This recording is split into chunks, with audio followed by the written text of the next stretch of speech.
And now, the Trumpet Daily with Stephen Flurry. Hello again, everyone, and welcome back to the Trumpet Daily radio show, last show of the work week, Friday morning here in central Oklahoma. The thunder is rolling outside. Hopefully we'll have a nice downpour this morning. We could use some rain after a few weeks of dry weather. We've got a lot coming up this weekend in God's work. We've got the Toronto Personal Appearance Campaign scheduled for Sunday evening, I guess late afternoon. More than 250 people registered for that event, and it is going to be quite an event. The Canadian work, they've got deacons and elders coming in for a conference this weekend. They're coming in from all over Canada, so they'll be there for their conference meetings and for the PAC Sunday afternoon as well. So I'll get to talk to trumpet readers Sunday afternoon, and then to deacons and elders in the church Sunday night. We're also taking 6 AC students with us on this trip, so it's a bit of an outreach from the AC campus here in Oklahoma as some students and a few of us make our way up to Canada, and then down to Raleigh for the Monday night PAC in North Carolina. During the trip, too, we're also hoping to broadcast live from the hotel in Toronto on Monday morning. So I guess this will be our second broadcast, our second live broadcast from Canada, if my memory serves me correct. I think we had one in Red Deer when we were up there a month or two ago. So it'll be good to broadcast live once again on one of these trips. Well, on yesterday's program, we talked about this entertainment-crazed society and the Fortnite World Cup and how many people are addicted to video games. And today, coming up in the second segment, we'll talk about the rising popularity of horror movies. In case you haven't noticed, this is not something that's limited to Halloween anymore. These are movies now, just really demented content coming out almost on a weekly basis. You hear of another horror movie title, one after another. People just filling their minds with this kind of content. We'll talk about that in the next segment. I also just want to spend some time here in the first segment referring back to some testimony in Congress from Dennis Prager. You might remember from a week or two ago, we did a segment on this analyst that was talking about how Google is impacting the elections in the United States, much more so than Russians. Google, that's right, the company in California. Well, during that same testimony, I think his name was Epstein, he testified that, yeah, they're influencing the election. During that same hearing, Dennis Prager also spoke about how Google is preventing some of his content. He comes out with those 5-minute videos, those informative educational videos every week. And Prager testified that it's crazy to think about how many of his videos have been banned, or at least it's been harder to get to his videos because of what the Google police have done.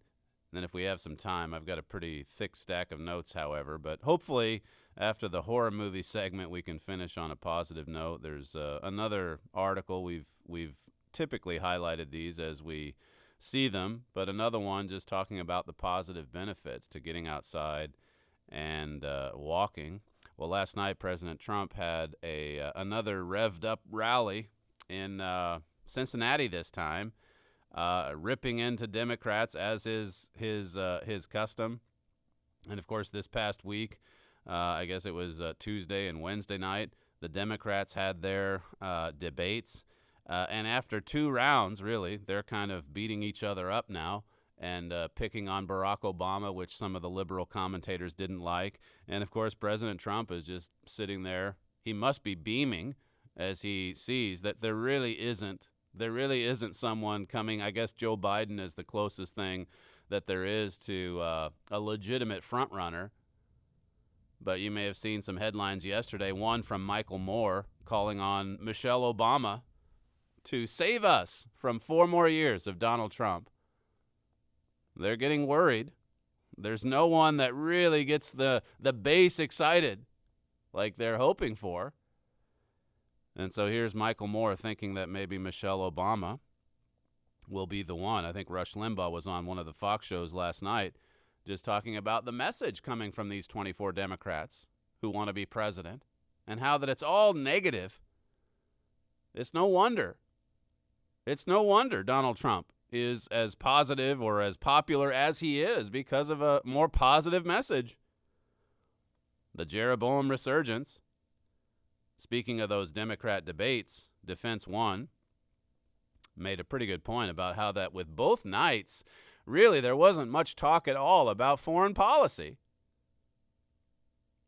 It says here there was a post-superpower quality to this week's Democratic debates. On both nights, foreign policy came up near the end, and the discussion focused mostly on the need to withdraw U.S. troops from Afghanistan, avoid war with Iran, and in Michael Bennett's words, invest in America again. Defense One says that's fine as far as it goes, but there was strikingly little discussion about America's role in upholding a particular balance of power in the world. It says here it was almost as if these Democratic candidates were running for Prime Minister of Canada. This is the United States of America. And of course, I mean, for that matter, Donald Trump has certainly turned America inward to some degree as well. But this is the trend in the United States. Pull out of Afghanistan, don't get involved in another war, and invest in American infrastructure. But the thing is, America's been the one lone superpower these last many decades to maintain a certain amount of stability in the world today. And we've talked before about what happens when America withdraws from that responsibility. It's a dangerous world that we're living in. We had an article at the Trumpet, our website, this past week about Israel's preemptive strike on Iranian missiles in Iraq. This is from the Trumpet website. It says on 2 different occasions last month, Israeli F-35 fighter jets struck Iranian missile depots north of Baghdad. This marks Israel's first airstrikes in Iraq since Operation Opera in 1981, when it bombed an Iraqi nuclear reactor. It says this escalation reveals the increased severity of the missile threat that Israel is facing. It also indicates that the United States may have given it the green light to open up a new front against Iranian targets in Iraq. That's from the Trumpet.com website. There were a number of stories this week, too, about Germany shunning the United States, the U.S. wanting to beef up security there in the Strait of Hormuz because of all these attacks coming from Iranian terrorists. Bloomberg says the matter of a naval mission to the Persian Gulf is a test of whether the U.S., or at least Donald Trump, has any serious allies in Europe other than perhaps UK Prime Minister Boris Johnson. Germany, at least, isn't on board. Germany wants no part of it. And really, all that the U.S. has in the way of support from Europe, it's coming from Boris Johnson. It's coming from the U.K. So here you have the U.S. and the U.K. They're upset about what's happening in the Strait of Hormuz, and they want to send more military armaments there, ships and such. And Germany doesn't want to support or assist the United States. It says, even so, it took Johnson's takeover of the UK government for the country to come forward as a willing participant in any U.S. operation. It says further on, there's little doubt that the U.S. is capable of securing the Strait of Hormuz without any help at all from Europe, but its difficulty in getting such help shows the hollowness at the heart of the transatlantic alliance. And so here again, we see that alliance breaking apart, and this is prophesied. We know this is coming. We know the Bible says it'll happen. As you see, the United States and Britain too, more and more, they're going to be on the outside of Europe, isolated, alone. As I say, the world is a dangerous place, and there aren't too many leaders in the United States or Britain who are aware of the dangers. You certainly don't see it in the debates among the Democrats. Dennis Prager testified before Congress. It was a Senate hearing, I believe, on July 16th, so this goes back a couple of weeks. And I'll just refer you to that July 22nd program that we put together. I think the title is Iran Seizes British Tanker, Britain Does Nothing. But it was within that program that we talked about this liberal professor. His name is Robert Epstein, and he was a Hillary Clinton supporter. He was a big fan of Google, all the big tech companies, going back to 2011 and 12. But then he started to see some disturbing reports about these companies and the way that they were behaving. And he began to sound the alarm in 2016. He had some concerns about privacy issues for average Americans.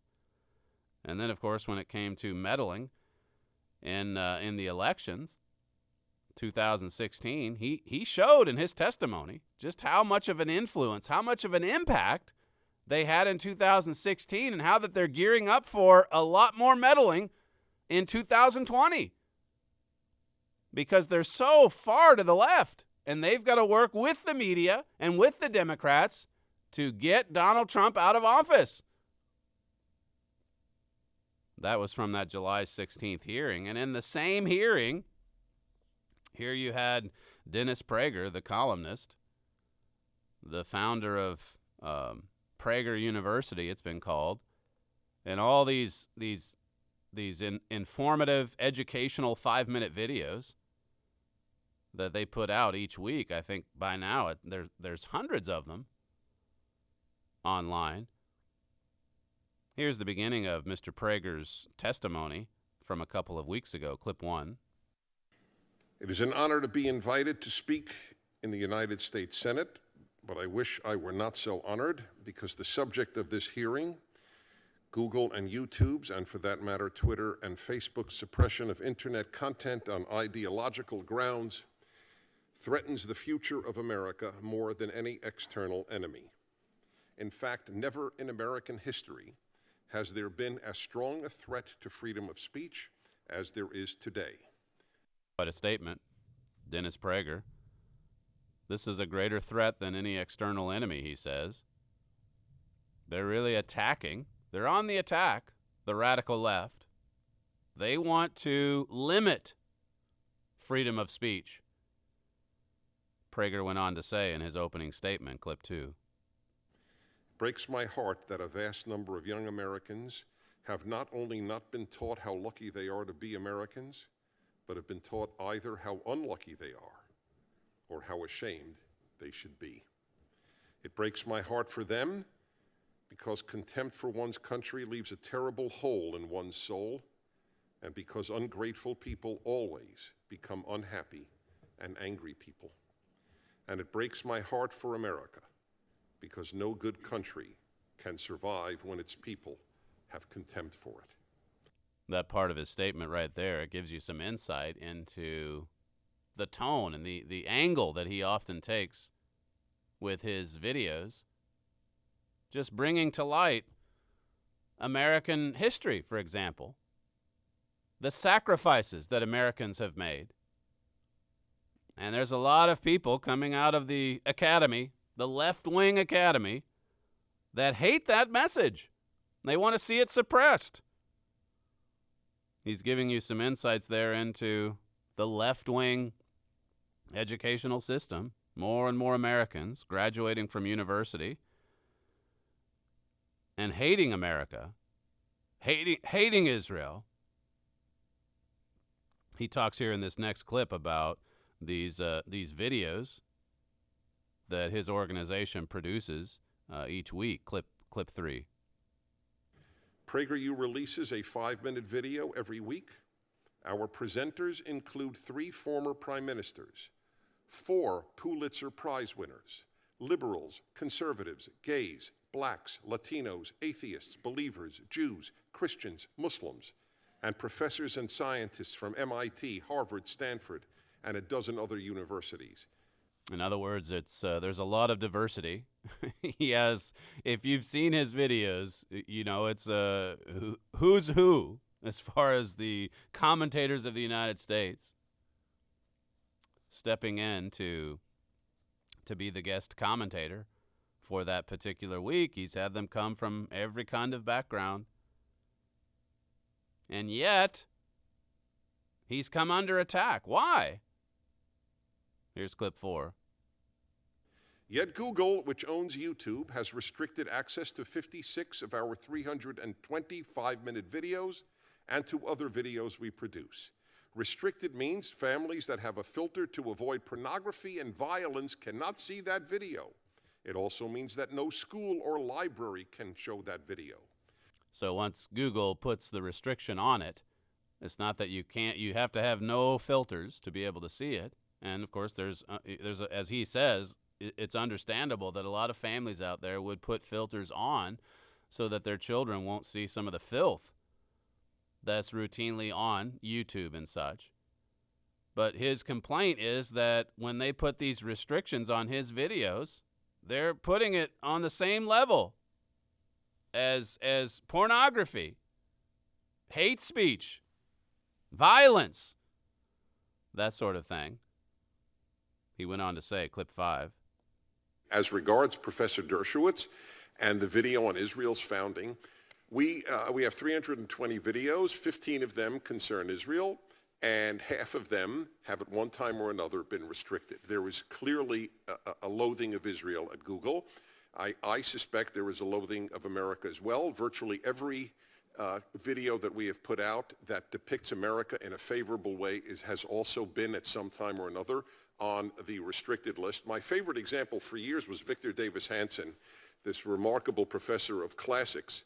And he made a video. He's one of the most calm-speaking humans I have ever met. He's the opposite of a grenade-throwing speaker. And the subject was the Korean War. The Korean War in 5 minutes. And it is no longer on the restricted. They go in and out, apparently, in some cases. And that was on the restricted list because, so I try to think, why would that be? And I could only come up with the fact that it shows how noble America's cause in Korea was, that 37,000 Americans died to keep half of the Korean peninsula free. How many people even know that? The Korean War is in the rubbish bin of history, so as Lenin used to put it. It's just unknown. So we want people to be proud of America, not proud of its evils. Of course America's had evils because it's composed of people and people do evil.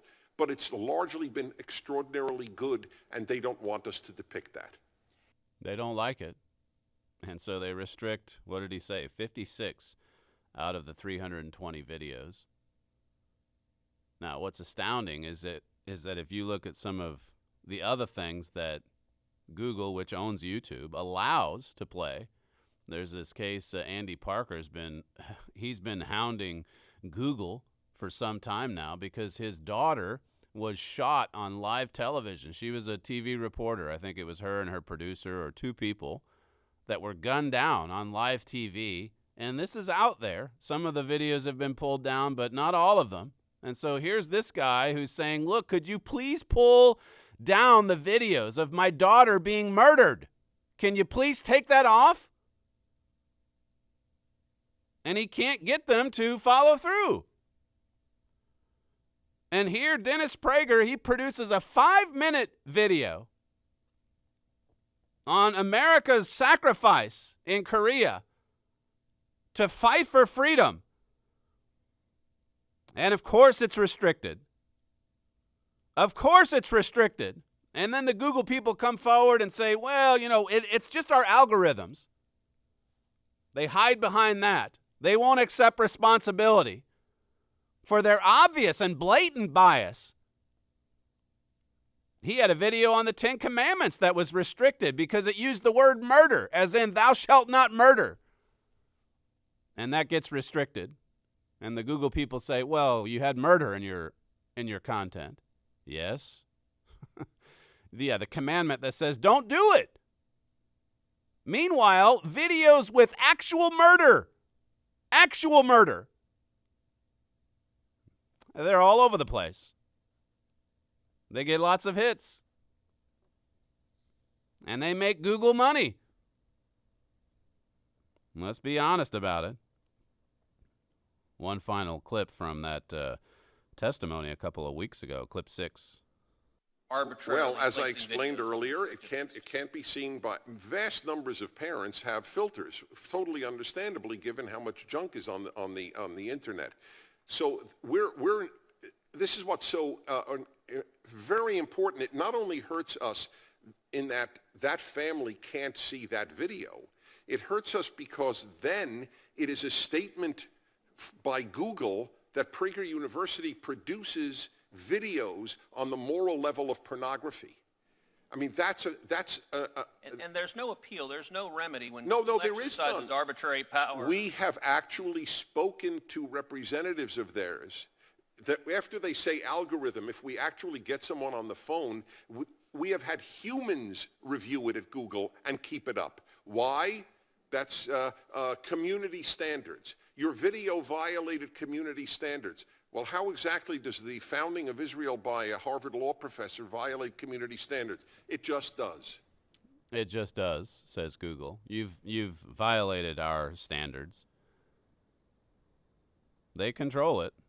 They police all of the content. And as we know, they're radically left-wing, big-time donors to Democrats, to Hillary Clinton, $0 given to Donald Trump. You know where they're coming from. And then you look at what they do. Look at their actions. Look at what they allow. And look at what they restrict. It's very revealing. You're listening to Stephen Flurry, and this is the Trumpet Daily Radio Show. If you'd like to email the program, you can send comments to td@kpcg.fm.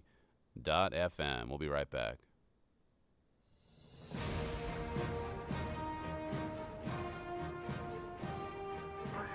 This is KPCG-FM, and this is the Trumpet Daily. A turning point in recent history has gone almost entirely overlooked.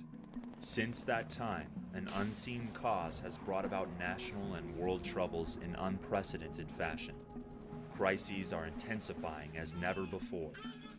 In our generation, we are seeing radical changes to culture, family, education, religion, science, finance, politics, international relations. Everything has been affected. You cannot understand events without recognizing this unseen cause. The United States has been shaken in astonishing fashion. Have you wondered why the world's #1 superpower is declining so rapidly? Are you concerned about where the current administration is leading this country? The Bible provides penetrating insight into the invisible cause of society's decline. America is prophesied to fall before it rises again. The Bible also gives extraordinary insight into how that fall will come about. This insight puts the seriousness and urgency of current events in their true perspective. Understand what's in store for America and why. Visit thetrumpet.com and click on the Literature tab to request this free enlightening booklet, America Under Attack.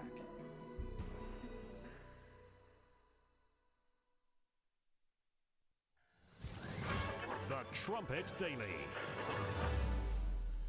We are in the midst of an Oklahoma downpour. You can hear it on the top of our studio. Sounds great. We need the water. We need the moisture. So it'll be nice to see the campus perk up and come to life over the weekend as things turn a little bit greener.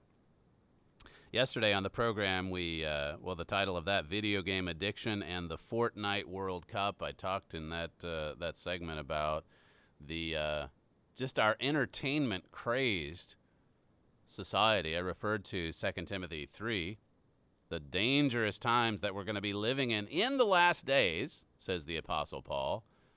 And he said there that men shall be lovers of their own selves, covetous, boasters, proud, blasphemers, disobedient to parents, unthankful, unholy, without natural affection, truce breakers, false accusers, incontinent or without self-control, fierce, despisers of those that are good.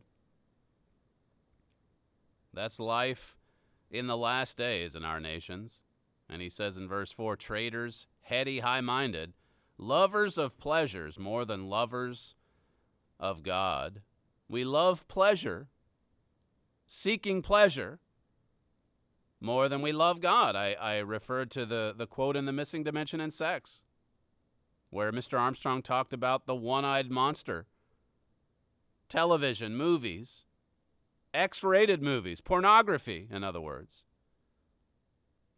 And then the alcohol and drugs, the teens getting involved into anything and everything that stimulates sensation. The movies bring pleasures, he said. He wrote that last version of Missing Dimension back in 1981, which makes you think, what would he say today about the content that people are filling their minds with? I was going through this article from 1966, actually, earlier, much earlier than The Missing Dimension. It's on the foundational policy of Ambassador College, and it's amazing how prescient Mr. Armstrong is. He says in 1966, a fascinated, entranced world now looks ahead to the magic dream world. Push-button century, 21. That's what we're in right now, the 21st century. He says, when human labor will be all but abolished with idleness, ease, and luxury, enjoyed by all. As I was saying yesterday, we're at a point now where people are flocking to a stadium to sit in a chair so that they can watch others who are sitting in a chair staring at a screen. That's the push-button age that Mr. Armstrong was talking about. He says in this 1966 piece, isn't this breathtaking progress? So it seems. But there is the other side of the coin, and it's high time we awake from the trance and take a hard look.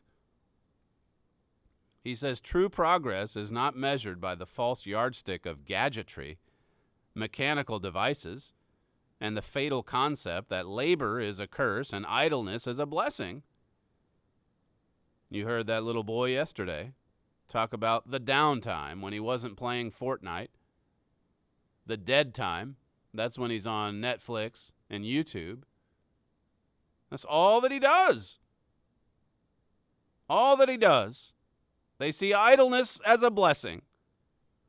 Science, industry, and modern education have concentrated on developing the machine while degenerating the man. That's what we're seeing. All these machines that are developing, all of the technologies, all of the graphics in movies, so true to life. It looks so realistic. And meanwhile, the actual man, the character of man, it's degenerating. Mr. Armstrong's writing about this in 1966. It says, education in the world of its creation has lost all knowledge of the purpose and true meaning of life. It has lost all sense of true values while blindly leading the pursuit of the false. Education has failed to teach the way to peace, happiness, and abundant well-being.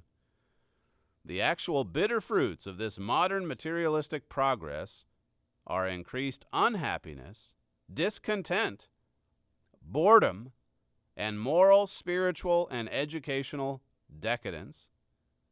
He goes on to say that, we're going the way of ancient Rome, Greece, Egypt, Babylon.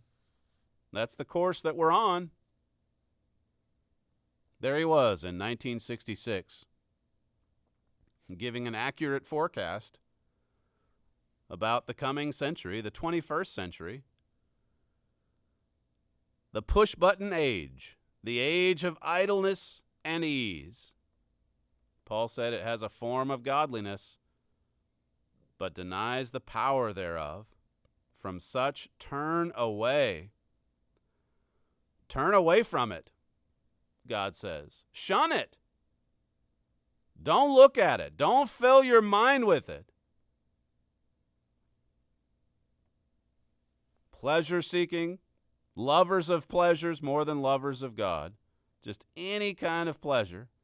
And when you look at the pleasure-seeking, at least in the case of movies, well, it's this way across the board. But look at the content. Well, don't look at it. Turn away from it. But when you consider the content, like in the example of horror movies, as I said earlier, this used to be a Halloween thing. That pagan festival at the end of October. But now these kinds of movies, they're playing all year long. It says here, this is an article that says it used to be that horror movies were for winter when the nights were drawing in and summer blockbusters were in hibernation. Now the genre is a year-round proposition.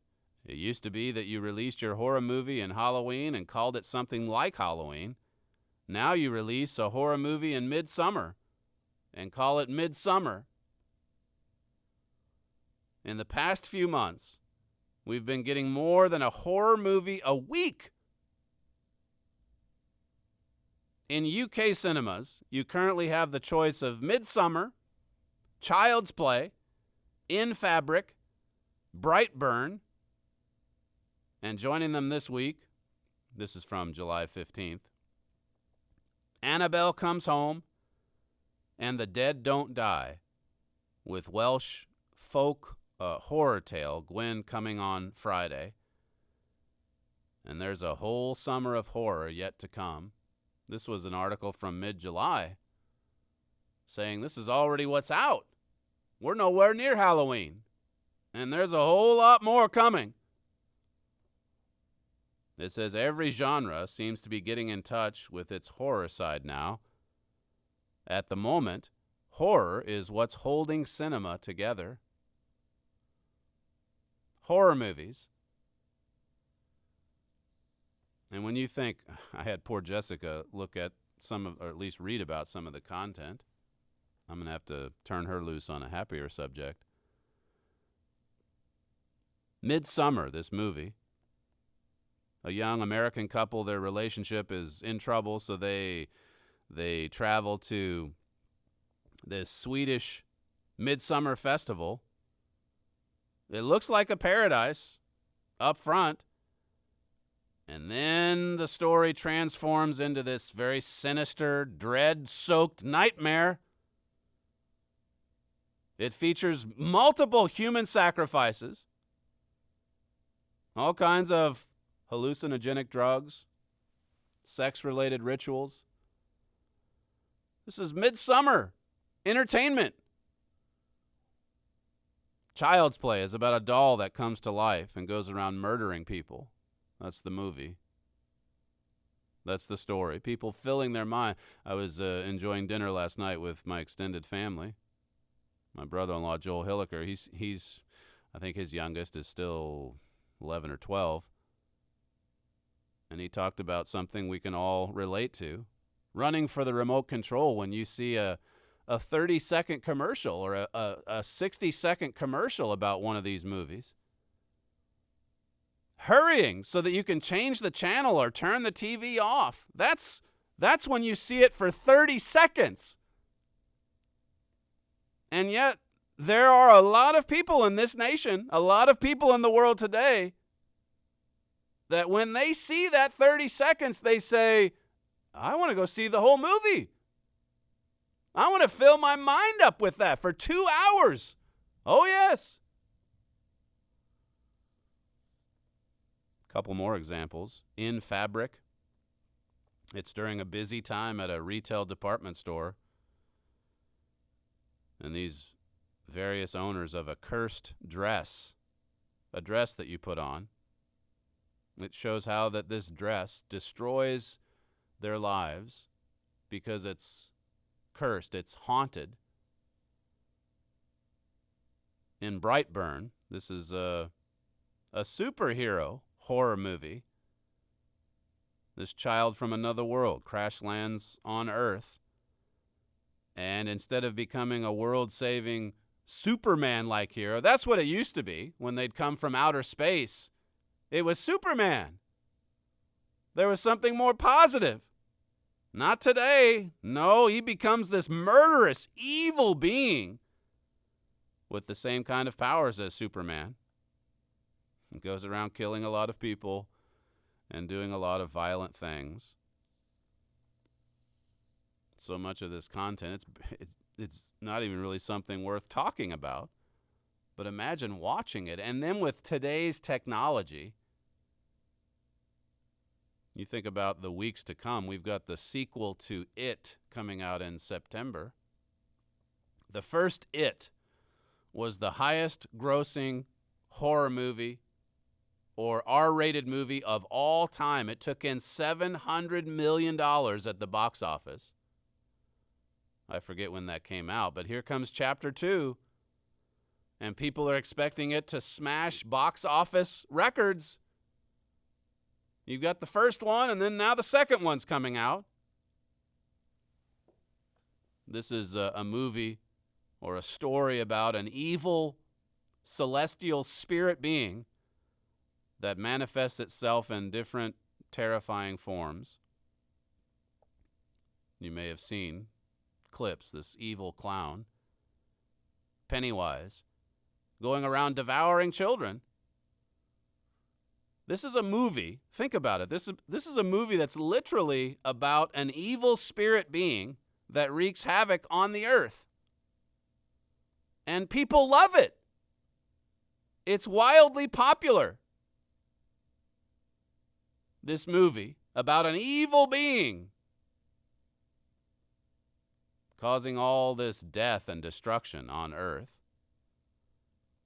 What does your Bible say about a certain being confined to this earth, deceiving the whole world with this kind of content that people just love? They just lap it up, even as they go about denying that there's a real spirit world. God says, "Woe to the inhabitants of the earth and of the sea, for the devil has come down unto you, having great wrath, because he knows that he has but a short time." He knows his time is about up. He's the author of these kinds of movies. You don't hear anything about this on talk radio. You don't see it in the news. Even conservative commentators, they just accept that this is the way it is. A lot of them probably consume this kind of entertainment. It's just normal. It's not normal. It's abnormal. It's coming from the mind of the devil. And we need to protect our children from this kind of filth,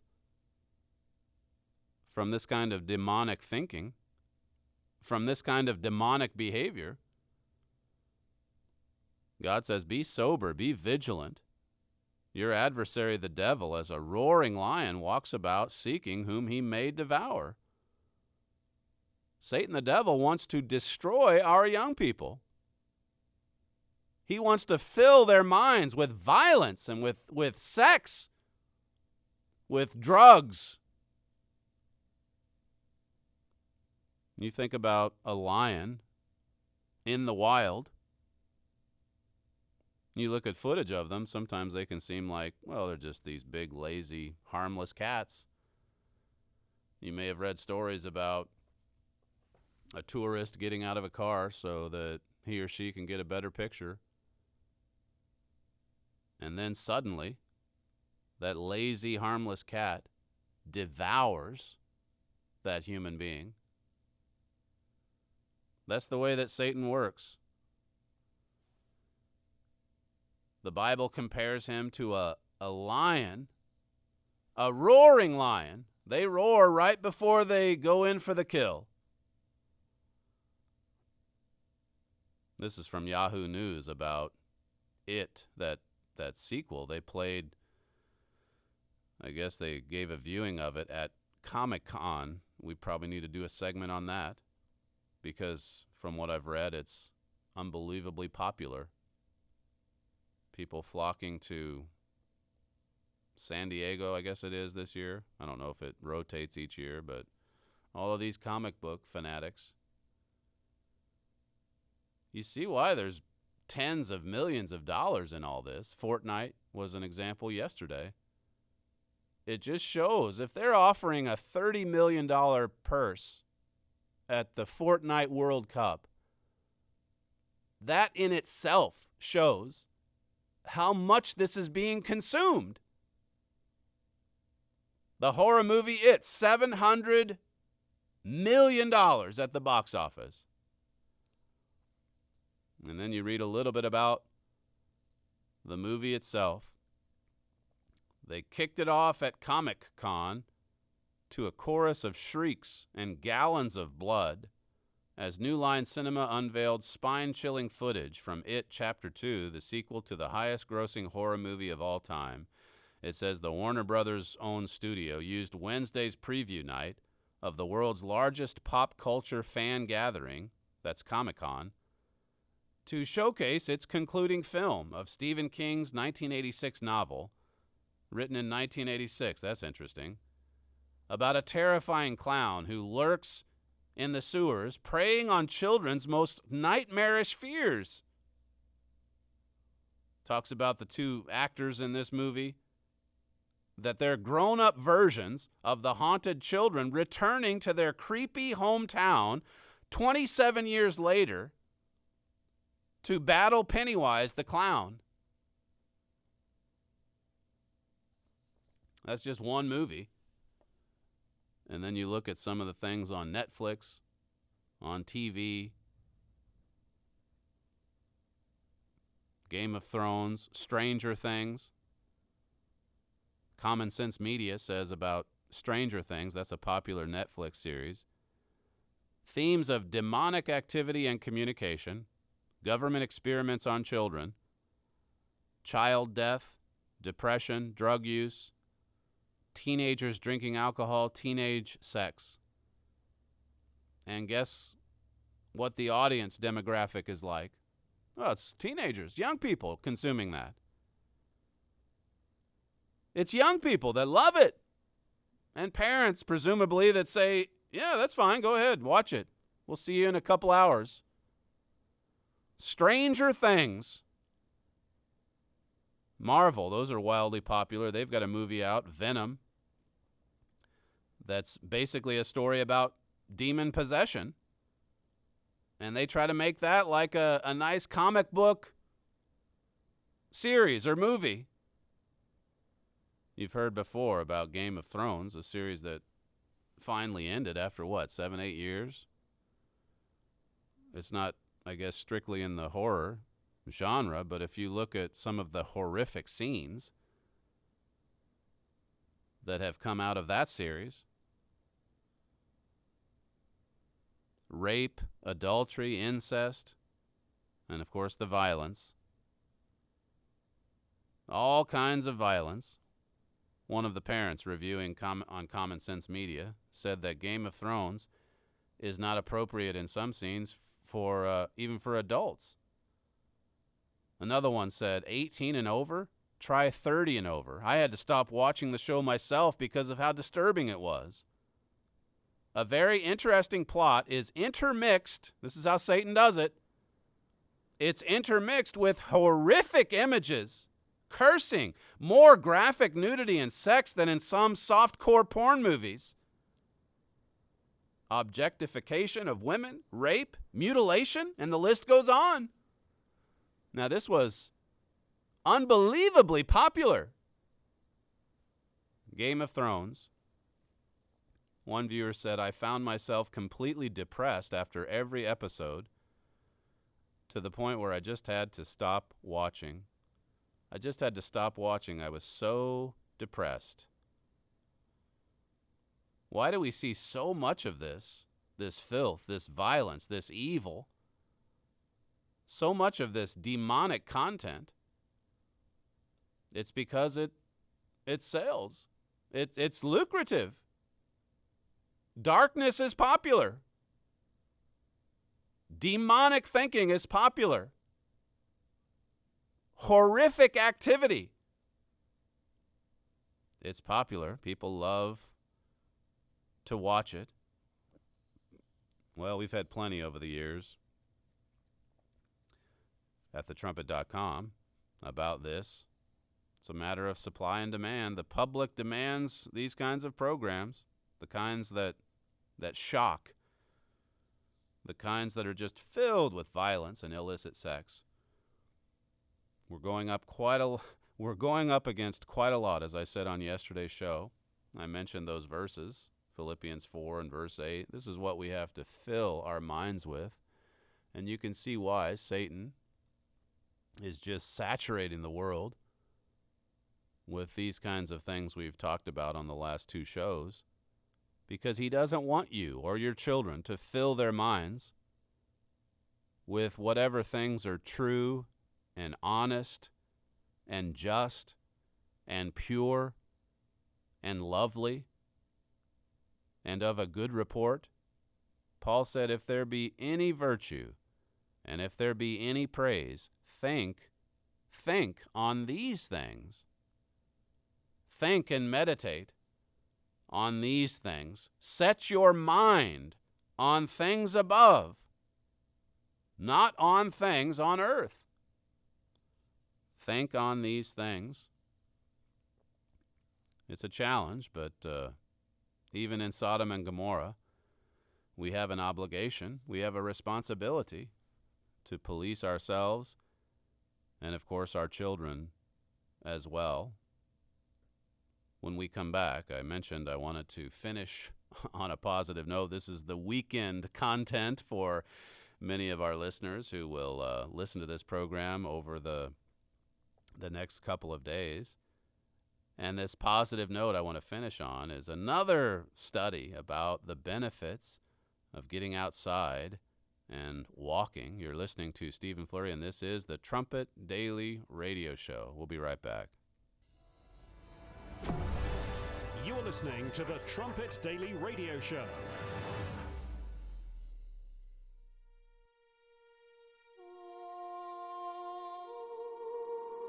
Could anything be more mysterious than the question of the unseen spirit world?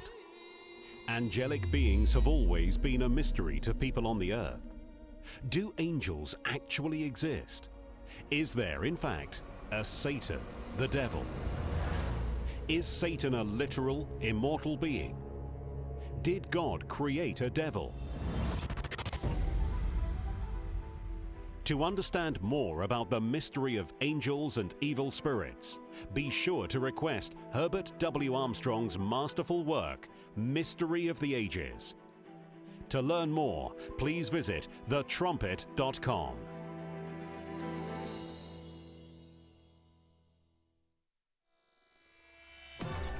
This is KPCG-FM, and this is the Trumpet Daily.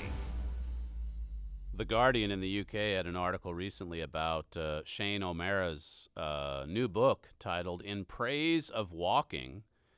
O'Mara is a professor, and he's done a lot of research, brain research, focusing on stress, depression, anxiety, memory, cognition. And he has some interesting observations. He's drawn some interesting conclusions with respect to getting outdoors and walking. The Guardian says he knows this is not only through personal experience, but from cold, hard data. Walking makes us healthier, happier, and brainier. It makes us smarter. O'Mara says our sensory systems work at their best when they're moving around the world. You can see why the devil wants us glued to screens. He doesn't want us out moving about in God's creation, filling up on fresh air, getting exercise, clearing our minds so that we can then better fill it with those verses like Philippians 4:8. O'Mara says, we can see from the scientific literature that getting people to engage in physical activity before they engage in a creative act is very powerful. It's very powerful. My notion, and we need to test this, is that the activation that occurs across the whole of the brain during problem solving becomes much greater, almost as an accident of walking, demanding lots of neural resources. When you're walking, he says, there are all sorts of rhythms happening in the brain as a result of engaging in that kind of activity. And they're absent when you're sitting. One of the great overlooked superpowers we have, he calls it a superpower, is that when we get up and walk, our senses are sharpened. Rhythms that would previously be quiet suddenly come to life. And the way our brain interacts with our body changes. It all happens the moment we get up and we start walking. From The Guardian, it says, some people, I point out, don't think walking counts as proper exercise. This is a terrible mistake, O'Mara says. What we need to be is much more generally active over the course of the day than we are. And often, an hour at the gym doesn't cut it. When you see, it says what you see if you get people to wear activity monitors is that because they engage in an hour of really intense activity, they engage in much less activity afterwards. So he's a proponent of spreading it out and of course, more moderate exercise through the day, just more general activity. It says not that he's opposed to vigorous exercise, but walking is much more accessible and easily woven into everyday life. It's easier to get this in, he says, when you put it together with stretching, warm up, and so on, then there's real benefit there. Well, he goes on to talk about some of the studies that have been published over the years, and he brings up some historical figures who loved to walk. William Wordsworth, he wrote poetry as he walked around. Charles Dickens was a prolific walker and writer. It says Aristotle would deliver lectures while walking around his school. And on it goes. When I read this article, it made me think of this book I mentioned the other day, Undaunted Courage. It's talking about Meriwether Lewis, his upbringing. He's the one that traveled out west in the early 1800s, the Lewis and Clark team. But it explains the relationship. Jefferson was a bit older at the time, but it explains the relationship that Jefferson had with Lewis. They both came from Virginia. And this article, or rather this book, talked about how Meriwether Lewis was a fearless rider of horses. He was an excellent horseman. And Jefferson, he believed, this is in the late 1700s and the early 1800s, he believed that the taming of horses had resulted in the degeneracy of the human body. What would he say today? He thought, well, I don't know. And Jefferson himself was a great rider of horses. He gave in to the technology advancing at the time, riding a horse instead of walking. But Jefferson said, look, you get on a horse too much, and getting on a horse today, that would be considered like at the peak of active behavior. Back then, I don't know, said Jefferson. We're getting lazy. In any event, Jefferson, he urged young people to walk for exercise. And this book says that Meriwether Lewis, took his advice and became a great hiker. He became, obviously, a great explorer. You're listening to Stephen Flurry, and this is the Trumpet Daily radio show. If you'd like to email the program, send comments to td@kpcg.fm. And don't forget the TDRS page at thetrumpet.com where you can click on the red button to submit audio feedback as well. We haven't played much of that of late, so we'll have to do that next week. Thank you for joining us on today's program. Thank you for joining us all week. And we'll see you on Monday from Toronto.